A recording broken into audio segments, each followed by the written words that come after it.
Our next story now, and we've been talking to a growing number of pub tenants who are at loggerheads with their landlords over rent rises and the price of a pint. Now, they claim the big companies who own many of our locals are bending the rules to keep an unfair share of the profits. Jeff Birch has been investigating. I've tried my hand at a few things over the years and even had a go at becoming a professional brewer. And at one time had ambitions of owning my own bar. And it seems I'm not the only one, but rather than buy a pub, which can be very expensive, some people choose to lease one from one of the big pub-owning companies known as pubcos. But there are winners and losers in this game. Like Dave Mountford from Cromford in Derbyshire. He took on a tied tenancy, which meant he bought his beer and paid rent to a big pub company. But things didn't go well. Yeah, this is where we lost pretty much everything. We're meeting where it all went wrong.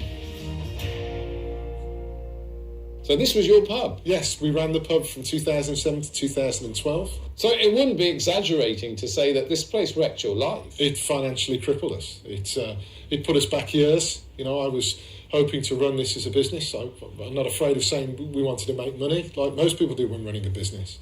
The opposite occurred. We lost everything. Dave reckons despite increasing annual turnover from £60,000 to around £500,000, it was impossible to make a good living, as most of the profit went back to his pub company.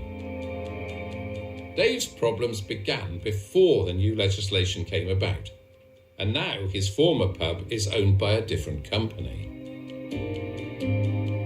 Having been through tough times himself, he now fights for the rights of publicans.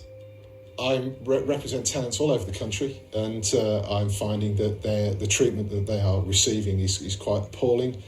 People are being bullied, they're being intimidated over the last 2 years, all demonstrating a willful desire to make sure that this pubs code will not work. Dave has gone on to run a successful free house, which means he can buy his beer from whoever gives him the best deal. But this isn't the case for thousands of tied tenants. Now, in this part of Derbyshire, a pint like this would cost you £3.20. Dave pays his supplier about £1.20, leaving him with £2 gross profit and enough money to run his business. If he was a tied pub, he'd be paying nearly £2 for that and slashing his profits. Jeannie Mason runs the Red Lion in the village of Lytton in the Peak District. She's fighting her pub company, the EI Group, formerly known as Enterprise Inns, for the right to buy cheaper beer and just pay rent on the building. I've been 18 months now in negotiation, including going to arbitration in London, plus other meetings, and the pub companies, mine being Enterprise Inns, are making it as difficult as they can for me to go free of tie. Jeannie says she pays around £110 for 9 gallons of beer from her pub company. However, she says she could buy the same amount £40 cheaper direct from a nearby supplier. So she's forced to pass on the extra cost to her customers. The whole point of changing the legislation was to make it fair for publicans to run a business and make money. Pubs are closing all the time. People are losing money hand over fist because they take a pub on in good faith and it just doesn't work out. It's a battle. It's an ongoing battle. With the long hours and living on the job, running a pub is obviously no easy route to riches. And research by CAMRA, the Campaign for Real Ale, found that 80% of tied tenants earned less than £15,000 a year. Tom Stainer from the organisation thinks that the beer tie is a big issue, and it's something that goes back decades. Well, certainly the beer tie has been a problem for the industry, dating back to the 70s and 80s, where you had just a few very big brewers owning all the pubs, and they had a captive market in a way. Now, the government tried to solve this at the end of the 80s with what was called the beer orders, which forced these brewers to sell the pubs. Now, the unintended consequence of that was it opened the way for these property owning companies to come in, buy thousands of pubs at a time, but financing that through loans and through debt. And that meant that in order to service those debts, they needed to keep extracting money out of the pubs that they owned. And that made life very difficult for the licensees because they were obliged to buy beer at a certain price, they were obliged to pay certain rents, and just the relationship between the people who owned the property and the people running the property was very unbalanced. Jenny Beige is another tight tenant who's had a long-running dispute with the EI Group, who are based in the Midlands.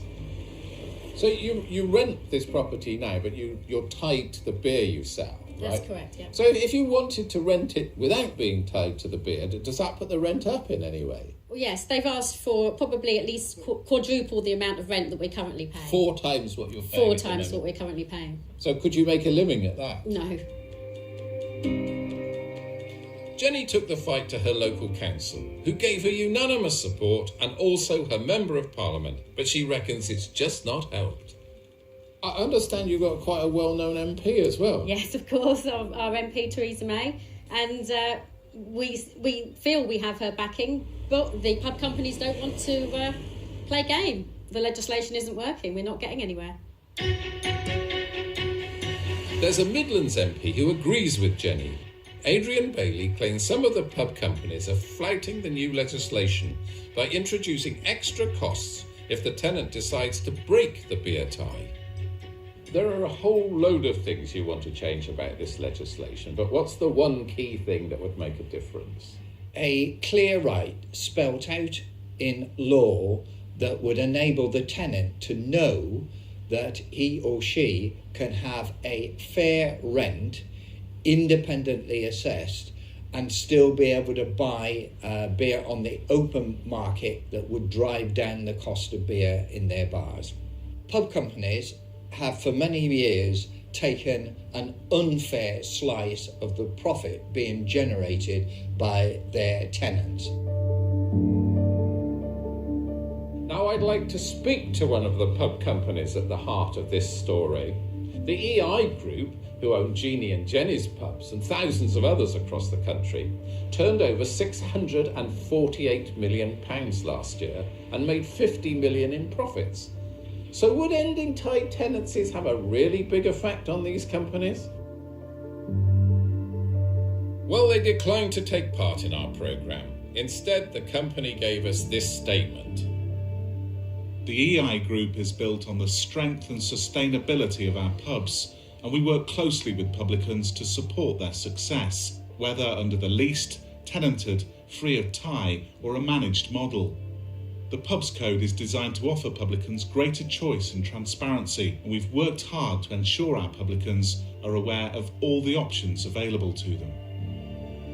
So what does the British Beer and Pub Association think of all this? They represent 20,000 of the nation's pubs and have a powerful voice in the industry.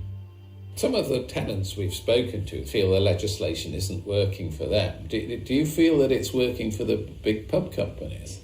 Legislation is inflexible, but on the whole, I would still maintain that tenants are using the legislation to get a better deal for them between them and their pub company. It's important for those pub companies that those tenants don't fail. It costs them at least £40,000 if a tenant walks away from a deal. So they are doing their very best to make sure that this agreement works for both parties. So, have you ever thought of getting into the pub game? Because from the people I've spoken to, it ain't always a barrel of laughs. And the legislation that was meant to give publicans a fairer deal, well, some say it just isn't working. They take all the profits, they take all the money that we spend hours and hours working for and our staff work hard for, and we barely scrape a living at the present time. Well, Budget Day can often inspire quite a lively debate about the price of a pint.